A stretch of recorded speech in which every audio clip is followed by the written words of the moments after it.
So basically dummy schools क्या होते हैं, इसके प्रोस क्या है, इसके कॉन्स क्या है, और सबसे इंपॉर्टेंट जरूरी है ना सीबीएसई के हिसाब से, बिकॉज सीबीएसई को लगता है कि इसमें क्या हो रहा है, बच्चे का जो ओवरऑल डेवलपमेंट है, पढ़ाई आपको ज्यादा करनी है, सिलेबस बहुत वास्ट है। सबसे बड़ा चैलेंज जो एक बच्चे के सामने आता है वो ये है, बहुत अच्छा ऑप्शन है आपके लिए जहां पे आप अपने घर के कंफर्ट पे रह करके अपना best of the best content को आप यहां पे कंज्यूम कर सकते हो। सीबीएसई की तरफ से एक बहुत बड़ा अपडेट आया है कि जितने भी ऐसे बच्चे हैं जो आपके डमी स्कूल्स के अंदर एनरोल्ड हैं, उन सभी बच्चों को क्लास 12 का बोर्ड एग्जाम देने नहीं दिया जाएगा।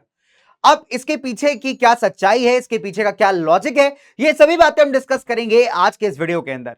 तो बहुत सारे बच्चे हमारे देश के अंदर बेटा जेईई और नीट की तैयारी करते हैं, कॉम्पिटिटिव एग्जाम्स की तैयारी करते हैं। अब जब आप कंपटीशन पढ़ते हो तो आपका सिलेबस भी काफी डिफरेंट होता है, आपकी मेहनत भी काफी डिफरेंट हो जाती है, और आपको चाहिए एकदम फुल ऐसा अप्रोच जहां पे आप सिर्फ अपने एग्जाम को टारगेट करके ही पढ़ाई कर पाओ। तो ऐसे में देश के बहुत सारे बच्चे, बहुत सारे एस्पिरेंट्स क्या करते हैं बेटा, डमी स्कूल्स के अंदर एनरोलमेंट ले लेते हैं, जिससे कि वो जो 75% अटेंडेंस का क्राइटेरिया है आपका, जो सीबीएसई बोलता है कि होनी चाहिए अगर आपको बोर्ड एग्जाम देना है, तो वो यहां पे फुलफिल हो जाए, but at the same time उनको स्कूल ना जाना पड़े, right. So basically dummy schools क्या होते हैं, इसके प्रोस क्या है, इसके कॉन्स क्या है, और सबसे इंपॉर्टेंट कि जो भी स्टूडेंट्स इससे इफेक्ट होने वाले हैं, इस डिसीजन से इफेक्ट होने वाले हैं, उनके पास आखिरी रास्ता क्या है। तो दोस्तों सीबीएसई ने लास्ट ईयर बहुत सारे स्कूल्स पे सरप्राइज चेक किया, सरप्राइज इंस्पेक्शन किया, और करीब नेशन वाइड अगर आप देखोगे तो 300 डमी स्कूल्स के ऊपर इन्होंने एक्शन लिया है। और सीबीएसई की मीटिंग हुई है बोर्ड्स की 26 दिसंबर के आसपास लास्ट ईयर 2024 में, और सीबीएसई की इस बोर्ड मीटिंग ने डिसाइड किया कि आने वाले एकेडमिक सेशन यानी 2025 और 26 में ऐसे जितने भी बच्चे क्लास 12 के अंदर डमी स्कूल्स में एनरोल्ड हैं, उन्हें यहां पे बोर्ड एग्जाम्स देने नहीं दिया जाएगा, यानी वो बच्चे बोर्ड एग्जाम्स देने के लिए एलिजिबल नहीं है। ऑल्टरनेटिवली सीबीएसई ने एक ऑप्शन ये भी दिया है कि ऐसे बच्चे अगर इफेक्ट होते हैं बिकॉज ऑफ दिस, तो उनके पास ऑप्शन रहेगा एनआईओएस के थ्रू जो है अपने एग्जामिनेशंस को देने का। अब एनआईओएस क्या है दोस्तों, ये है आपका national institute of open schooling. Certification की बात की जाए तो लगभग इसे बराबर ही माना जाता है सीबीएसई के सर्टिफिकेशंस के आसपास, बट अगेन बच्चों के अंदर एक मिथ है, एक पर्सपेक्टिव है कि सर एक नॉर्मल सीबीएसई और एक एनआईओएस दोनों में बहुत फर्क है। फिलहाल ये सारी मिथ्स को बस्ट करेंगे अपने इस वीडियो के अंदर। तो दोस्तों आगे बढ़ते हैं, इस बात करते हैं डमी स्कूल्स की। तो सवाल उठता है कि सर डमी स्कूल्स होते क्या है बेसिकली, राइट। सो देखिए डमी स्कूल्स को ऐसा बहुत मतलब out of the box school नहीं है, एक रेगुलर स्कूल है जैसे आप आम स्कूल्स को देखते हैं। फर्क इतना होता है बेटा कि इस स्कूल के अंदर आपको जाना नहीं होता, तो ये भी आपके बोर्ड एफिलिएटेड स्कूल्स ही हैं, ठीक है, जिनके पास बोर्ड का एफिलिएशन है। ये करते क्या है कि आपसे ठीक ठाक अमाउंट चार्ज करते हैं, कई बार कोचिंग्स के साथ भी इनका काफी बढ़िया तगड़ा सेटअप होता है, और इनफैक्ट अगर आप गवर्नमेंट की माने तो गवर्नमेंट का सीबीएसई का जो ये डिसीजन लाया गया है बेटा, इसके पीछे का लॉजिक भी यही है कि जो बड़ा सा नेटवर्क क्रिएट हो चुका है डमी स्कूल्स का, इसको थोड़ा सा कर्व डाउन किया जाए, जरूरी है ना सीबीएसई के हिसाब से, बिकॉज सीबीएसई को लगता है कि इसमें क्या हो रहा है, बच्चे का जो ओवरऑल डेवलपमेंट है, जो एक रेगुलर स्कूल के अंदर होता है बेटा, यहां पे नहीं हो पा रहा। तो डमी स्कूल्स क्या है, बोर्ड एफिलिएटेड वो स्कूल्स हैं जो बेसिकली आपको ये फैसिलिटी देते हैं कि आप स्कूल मत आइए, आपकी पूरी जो 75% अटेंडेंस का क्राइटेरिया है वो ये स्कूल्स आपके पूरे करके देंगे आपको, आप सिर्फ एग्जाम देने यहां पे जाएंगे, ठीक है, सिर्फ आपको एग्जाम देने जाना है, कोई प्रैक्टिकल, कोई वाइवा, कोई फिजिकल क्लासेस नहीं, 75% अटेंडेंस आपको यहां से मिल जाएगी, आप जाइए सीधा बोर्ड का एग्जाम दीजिए। और इसी बात से आप देखोगे तो सीबीएसई को प्रॉब्लम है, बिकॉज सीबीएसई का मानना है कि यहां पे दो ऐसी बड़ी चीजें हैं जो बेटा इन डमी स्कूल्स को ना काफी नेगेटिव बनाती है स्टूडेंट्स के लिए। पहला, जैसे मैंने आपसे बात की बेटा, होलिस्टिक डेवलपमेंट। जब आप एक स्कूल जाते हो यार, तो आपके स्कूल में सिर्फ आपको पढ़ाया नहीं जाता, एक्टिविटीज होती है बहुत सारी, आपका पर्सनैलिटी डेवलपमेंट होता है, आप बच्चों से घुलते मिलते हो, आप दोस्त बनाते हो, तो एक जो सोशल ग्रोथ है आपकी उस स्कूल्स के अंदर होती है। दूसरा इंपॉर्टेंट बात बेटा, स्टेट कोटा। सीबीएसई का ये कह रहा है कि कई सारे बच्चे जो है ना एक पर्टिकुलर स्टेट में जाकर के डमी स्कूल्स में एनरोल हो जाते हैं, बिकॉज उनको वहां से स्टेट कोटे का फायदा मिल जाता है अपने अपकमिंग एग्जाम्स के अंदर। तो ये भी एक बहुत बड़ी चीज है, सीबीएसई मानता है कई सारे ऐसे बच्चे जो जेन्युइन तरीके से पढ़ रहे हैं उनके साथ फेयर नहीं है।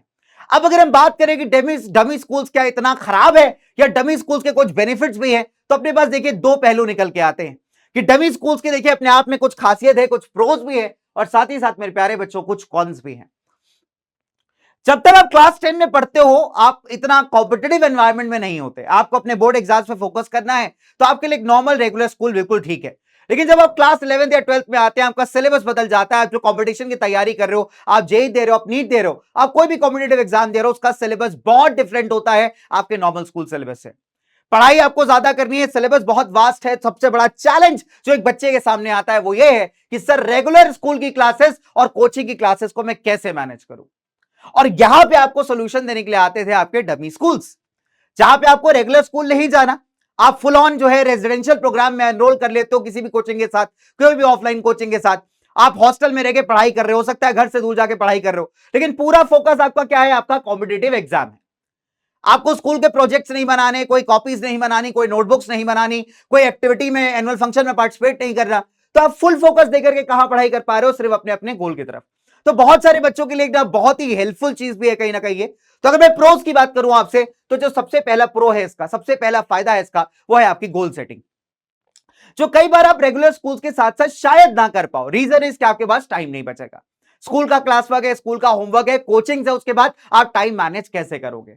तो आप वो जो प्रॉपर गोल सेट करना होता है कि यार मुझे जेई क्लियर करना है, मुझे नीट क्लियर करना है, ठीक है, मुझे कोई कंपटीशन देना है, उसकी तरफ आप फोकस नहीं कर पाते। और डमी स्कूल यहाँ पे क्या करते थे, आपको उस चीज में यहाँ पे काफी हेल्प करते थे। दूसरी बात, टाइम मैनेजमेंट जो है हर एक बच्चे का एक बहुत बड़ा चैलेंज है। सर स्कूल में इतना होमवर्क मिल गया, कैसे टाइम मैनेज करूं, शाम को कोचिंग का होमवर्क है, प्रैक्टिस भी करना है, पीवाईक्यू लगाना है, मतलब बहुत कुछ तैयारी करनी है, लेकिन टाइम मैनेज नहीं हो रहा, बिकॉज 6 7 8 घंटा आपका स्कूल में चला जा रहा है 24 घंटे में से, और बचा हुआ जो टाइम है आपका, उस पर किस प्रकार से आप थोड़ा बहुत कोपअप कर पा रहे हो, तो टाइम मैनेज नहीं हो रहा, ना स्कूल का सही से हो रहा है, ना कॉम्पिटिशन सही से हो रहा है। सर क्या करें, तो ओवर स्ट्रेस यहां पे क्या होता जा रहा है, डेवलप होता जा रहा है। तीसरी इंपॉर्टेंट बात दोस्तों, अगर आप डमी स्कूल जाते थे तो वहां पे एक बहुत बड़ा पॉजिटिव था आपके पास, वो है time for the self study and the coaching. कि बच्चा क्या है, सुबह से यार उसकी कोचिंग क्लास स्टार्ट हो गई, ठीक है, चला गया वो 8 बजे 9 बजे, अपना पढ़ रहा है शाम तक 4 5 बजे तक, उसके बाद 1 घंटे का उसने ब्रेक लिया, उसके बाद अपना सेल्फ स्टडी करना स्टार्ट कर दिया।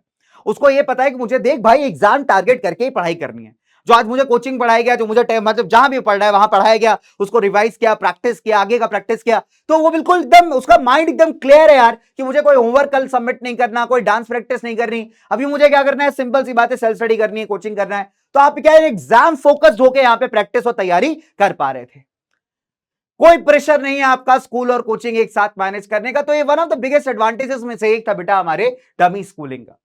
अब जो बच्चे ऑलरेडी डमी स्कूल्स के अंदर एनरोल्ड है, देखो नो डाउट कि सीबीएसई ने कहा कि भैया हमने सरप्राइज चेक किया तो करीब 300 स्कूल पाए गए जो कि डमी स्कूलिंग करवा रहे थे। इसमें राजस्थान और दिल्ली में ऐसे स्कूल्स की संख्या ज्यादा है। आप जानते हैं कि दोनों ही जगह जो है अपने कोचिंग्स के लिए, जेई नीट वगैरह के लिए बहुत फेमस है। राजस्थान में कोटा खासकर फेमस है, तो कोटा के अंदर बहुत सारे ऐसे स्कूल्स है जिनका एफिलिएशन कैंसिल करवा दिया गया। तो कुल मिला के बात यह है दोस्तों कि अगर आप देखोगे तो बहुत सारे बच्चे अभी भी ऐसे होंगे जो डमी स्कूल्स के अंदर एनरोल्ड होंगे। अब उनके लिए सबसे बड़ी प्रॉब्लम की बात है कि सर अब क्या किया जाए, बिकॉज अब मिड ऑफ द सेशन हो, बिल्कुल है ना, एक तरीके से आपने एनरोल कर लिया, और ऐसा नहीं कि सस्ता एनरोलमेंट है, काफी पैसा लगता है। बिकॉज होता क्या है, कई बार कोचिंग सेंटर्स का, डमी स्कूल्स का एकदम टाई अप सा होता है, और अच्छा खासा पैसा डमी स्कूल्स यहाँ पे लेते हैं। तो आपके पेरेंट्स का पैसा वहां पे जा चुका है ऑलरेडी, ठीक है। अब यहां पे क्या हुआ कि एकदम से डिसीजन आ गया सरकार का, भैया हम डमी स्कूल्स को बैन कर देंगे, बंद कर देंगे, बोर्ड एग्जाम तो नहीं दे पाओगे। तो बच्चा क्या है, पैनिक यार, बच्चे के साथ साथ पेरेंट्स के लिए भी एक बड़ा टेंशन वाला मामला है ना। तो अब the solution is very simple, कि सरकार का जो होल आइडियोलॉजी है वो यहाँ पे बेसिकली है क्या। देखिए अब कई सारे कोचिंग वाले जो बड़े बड़े टॉप मतलब अच्छे एजुकेटर्स हैं, है ना, बहुत सारे और भी लोग हैं, उनका अपना व्यू पॉइंट यही है कि सरकार को थोड़ा सा पहले एक आइडिएशन दे देना चाहिए था, इसका कोई ऑल्टरनेटिव देना चाहिए था, जिससे बच्चे जो है ना बीच में ऐसे ना फंसे रहे। अब अगर आप सीबीएसई के लॉजिक से समझोगे तो सीबीएसई का मानना है कि भैया डमी स्कूल्स क्यों नहीं होने चाहिए। तो डमी स्कूल से क्या हो रहा है कि सोशल आइसोलेशन हो रहा है, मेंटल हेल्थ इश्यूज हो रहे हैं। आपने कई बार सुना होगा बच्चे प्रेशर नहीं झेल पाते, सुसाइड कर लेते हैं, है ना, उनके ऊपर इतना लोड आ गया, इतना प्रेशर हो गया, मैनेज नहीं हो पा रहा है, सुसाइड कर ले रहे। तो दैट इज वेरी कहते हैं ना दुख भरी चीज, है ना। और कोई नहीं चाहेगा बेटा अपने प्यारे से बच्चे को खोना, राइट, जो इतने मतलब कहते हैं ना इतने अरमान लेकर के इतनी हार्डवर्क कर रहा है, इतनी मेहनत कर रहा है, लेकिन होता है कहीं ना कभी आप होते हो ना कि प्रेशर के अंदर एकदम दब जाते हो। तो गवर्नमेंट का लॉजिक यही है कि यार जो बच्चा सोशलाइज नहीं हो पा रहा है, स्कूल में क्या होता है, सोशलाइज होता है, तुम जाते हो यार, दोस्त बनाते हो, अपने दुख बुख सुख सहते हो, है ना, अच्छे दोस्त बना लेते हो, तो उनसे अपनी बातें कह पाते हो, तो तुम सोशलाइज हो पाते हो, तुम्हारा एक मेंटल ग्रोथ हो पाता है। और यहाँ पे सरकार का मानना है, सीबीएसई का मानना है कि भाई जब आप डमी स्कूलिंग करते हैं तो वहां पे कोई दोस्त नहीं है, कोई स्कूल फ्रेंड्स नहीं है, आप कोचिंग जा रहे हो सकता है कोचिंग वालों के साथ घुल मिल ना पाओ, तो आपका जो सोशल एंजाइटी हो यहाँ पे बढ़ता चला जा रहा है, जिससे कई बार जो मेंटल हेल्थ इश्यूज है वो बहुत ज्यादा बढ़ रहे हैं स्टूडेंट्स के अंदर, ठीक है। इसके अलावा अगर आप देखोगे पर्सनालिटी डेवलपमेंट बच्चे की नहीं हो पा रही, खेल कूद ही नहीं रहा है, वो दिन भर किताबों में घुसा हुआ है, दिन भर किताब ही किताब किताब किताब किताब पढ़ रहा है ना। कहते हैं ना कि बेटा बहुत सिंपल सी बात है कि all work and no play makes Jack a dull boy. तो कहने का मतलब साफ है, सीबीएसई कह रही है कि जब बच्चा खेलेगा नहीं, ग्रो नहीं करेगा, तो कैसे काम बनेगा। तो उसकी ग्रोथ यहाँ पे नहीं हो पा रही, वो सोशली डेवलप नहीं कर पा रहा, ग्रो नहीं कर पा रहा, कोई फिजिकल एक्टिविटीज यहाँ पे नहीं कर पा रहा है, विच इज नॉट राइट, ठीक है। सिर्फ किताब पढ़ने से काम नहीं बनेगा, और ये चीजें भी बहुत जरूरी है जो कि आपको स्कूल में मिलती है। एक और बहुत बड़ा प्रॉब्लम जो सीबीएसई के सामने आया था, जो पैनल के सामने आया था, वो है illegal schools, illegal dummy schools का ऑपरेट होना।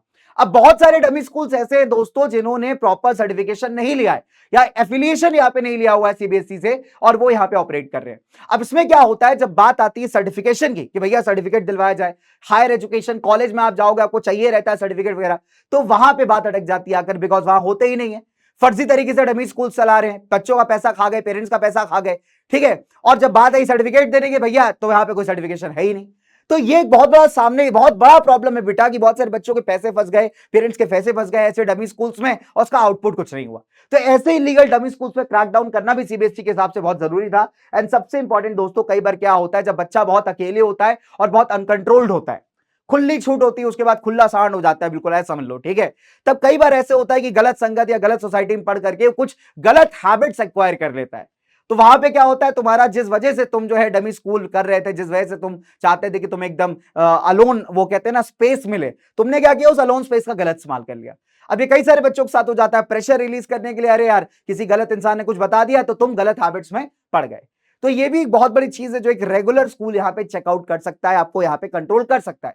सो दैट इज वाई अगर आप देखोगे तो इसी होल आइडियोलॉजी के साथ सीबीएसई ने डिसाइड किया कि यार हम क्या करेंगे कि ऐसे बच्चे जो रेगुलर अटेंडेंस नहीं लगाते, जो रेगुलर स्कूल्स नहीं आते, उनको बोर्ड एग्जाम में बैठने नहीं दिया जाएगा। अब यहां पे दोस्तों हर एक चीज का, जैसे मैंने आपको बताया, बेनिफिट भी होता है और लॉस भी होता है। डमी स्कूल्स के अपने बेनिफिट्स हैं, बहुत स्ट्रांग है, पिछले 10 12 15 सालों से ही चलता चला आ रहा है, पहले इसको अलग अलग नाम से भी हम जानते थे, ठीक है। और कई सारे बच्चे से बहुत बेनिफिट भी किए, बिकॉज बच्चों का ऑब्वियस सी बात है, जो समय है वो बहुत कीमती है, और जिस प्रकार का कंपटीशन आज आप देखते हैं भारत के अंदर, उसमें जरूरी है कि आप एग्जाम फोकस तैयारी नहीं करोगे तो एग्जाम में क्रैक करना बहुत आसान नहीं रह जाएगा, ठीक है। अब यहां पे सीबीएसई क्या कर सकता था, क्या करना चाहिए था, वेरी इंपॉर्टेंट। एक बच्चे के पास ऑलरेडी इन स्कूल्स में यहां पे क्या है, ऑलरेडी एनरोल्ड है, वो करेगा क्या? बिकॉज बच्चे के लिए तो यार तुमने मंझदार में बच्चे को छोड़ दिया है, बच्चा तो बीच में लटक गया करके, बेचारा फीस पे करके बैठा हुआ है, सब एनरोलमेंट करके बैठा हुआ है, एकदम से एक डिसीजन आता है कि एग्जाम नहीं देने देंगे। इससे हम बच्चे की कैपेबिलिटी को डाउट नहीं कर सकते, है ना। बेटा तुम पढ़ाई तो ऐसे भी कर रहे हो, ऐसा नहीं कि तुम पढ़ नहीं रहे हो, पढ़ तो रहे हो ना, स्कूल नहीं जा रहे हो वो एक डिफरेंट चीज है, बट पढ़ाई तो आप कर रहे हो, तो एक तरीके से आपके पोटेंशियल को जज करने का कोई क्राइटेरिया नहीं है, ठीक है। लेकिन फिर भी अगर आप इस लूप के अंदर फंसे हुए हैं तो यार सोल्यूशन क्या है, एक बहुत इंपॉर्टेंट, हर एक बच्चा ये चीज ढूंढ रहा है इस टाइम पे कि सर सोल्यूशन क्या है इस चीज का। देखो पहला जो सबसे सेफेस्ट ऑप्शन है, सबसे सेफेस्ट ऑप्शन, वो है अपनी रेगुलर स्कूलिंग पे वापस जाना। एक रेगुलर स्कूल के अंदर यहां पे क्या करना, एनरोल करना। अब यहां पे आप कहोगे सर टाइम कैसे मैनेज होगा, है ना, बहुत ही इंपॉर्टेंट है, कहोगे सर टाइम कैसे मैनेज होगा। अब टाइम मैनेजमेंट के लिए देखिए सबसे बेहतर चीज है कि आप देखिए दो चीजें एक साथ नहीं कर सकते, है ना। आप मान लीजिए स्कूल जा रहे हो, उसमें समय लगता है अपना एक, है ना। फिर उसके बाद अगर आप एक ऑफलाइन कोचिंग जाते हो लेट्स से, तो ऑफलाइन कोचिंग आप जा रहे हो, उसमें भी आपका बहुत समय लगेगा। तो बाय द टाइम आप वापस आओगे आपके पास सेल्फ स्टडी के लिए कुछ नहीं बचने वाला। तो एक बहुत अच्छा ऑप्शन है बेटा यहाँ पे रेगुलर स्कूलिंग के साथ एक ऑनलाइन बैच ले लेना, एक ऑनलाइन कोचिंग से स्टडी करना। बिकॉज ऑनलाइन पढ़ने का सबसे बेस्ट एडवांटेज है कि आप अपने घर में रह करके पढ़ सकते हो। तो जो टाइम तुम्हारा कम्यूट में आने जाने में कोचिंग वेस्ट होने वाला है, वो टाइम तुम सेव करके कुछ एक एक्स्ट्रा क्वेश्चन लगा लोगे, है कि नहीं। तो online coaching is a very good alternative यहाँ पे रेगुलर स्कूलिंग के साथ, कि आप रेगुलर स्कूल अपना पढ़िए, जो भी आपका है फ्री पीरियड्स यूटिलाइज करना सीखिए, अपने स्कूल टीचर या अपने प्रिंसिपल से बात करिए। अगर आप काफी ज्यादा मतलब पढ़ने वाले बच्चे होंगे ना, तो बेटा वो लोग सपोर्ट करते हैं, थोड़ा बहुत फ्रीडम वो भी आपको दे देंगे हफ्ते में एक आध दिन का, तो वो आपको बात करनी पड़ेगी अपने पर्सनल लेवल पे, ठीक है। बट साथ ही साथ ऑनलाइन कोचिंग का फायदा यहाँ पे क्या होने वाला है कि ऑनलाइन आपके पास बैचेस हैं, आपकी क्लास चल रही है, आप उसको अपने फोन पे, टैबलेट पे, लैपटॉप पे, जिस पे भी देखना चाहो अपनी पेस पे देख सकते हो। आपको लगता है कि शाम को 3 4 घंटा में रेस्ट करना चाहता हूं, आप कर लो, आप अपनी रात स्पेंड कर लो। बिकॉज देखो जब बड़े लेवल्स पे जाओगे तो बड़ी मेहनत करनी पड़ेगी, बहुत इंपॉर्टेंट है। तो ऑनलाइन कोचिंग एक बहुत अच्छा ऑप्शन है आपके लिए, जहां पे आप अपने घर के कंफर्ट पे रह करके अपना best of the best content को आप यहाँ पे कंज्यूम कर सकते हो, बाकी प्रैक्टिस कर सकते हो खुद से। बहुत सारे बच्चे बेटा जो ऑनलाइन से रैंक्स निकालते हैं, ऑनलाइन बैचेस से इन्होंने रैंक्स निकाली हुआ है आईआईटीज में, मेडिकल कॉलेजेस में, तो इट्स मींस दैट कि यार कुछ ना कुछ तो है ना दम बॉस। तो वेरी इंपॉर्टेंट कि आपको यहाँ पे मैनेज करना पड़ेगा। दूसरा, अगर फिर भी अगर आप ऑफलाइन बैच जाना चाहते हैं दोस्तों, तो कई सारे ऑफलाइन कोचिंग्स में वीकेंड बैचेस चलते हैं, आपके सैटरडे संडेज को भी क्लासेस चलते हैं, तो वो बैचेस आप यहाँ पे ज्वाइन कर सकते हैं। आप 5 दिन अपना स्कूल गए, देखो 75% अटेंडेंस आपकी मैंडेटरी होनी चाहिए, ये आपको दिमाग में रखना है। 5 दिन स्कूल गए भाई, आपने लास्ट में जो है वीकेंड बैच ज्वाइन कर लिया, कई सारे स्कूल्स में लास्ट में छुट्टी भी होती है सैटरडे संडेज में, तो आप वहां पे इसको यूटिलाइज कर सकते हो। तो वीकेंड बैच आपके लिए, अगर आप ऑफलाइन पढ़ना चाहते हैं, एक बहुत ही अच्छा ऑप्शन है, बहुत ही अच्छा जरिया है दोस्तों यहाँ पे अपनी तैयारी को कंप्लीट करने का। इसके अलावा एक चीज जो आप और कर सकते हो वो ये है, देखो लेकिन इसके लिए आपको नो डाउट कि अपने पेरेंट्स के साथ, अपने मेंटोर्स के साथ कंसल्ट करना जरूरी है।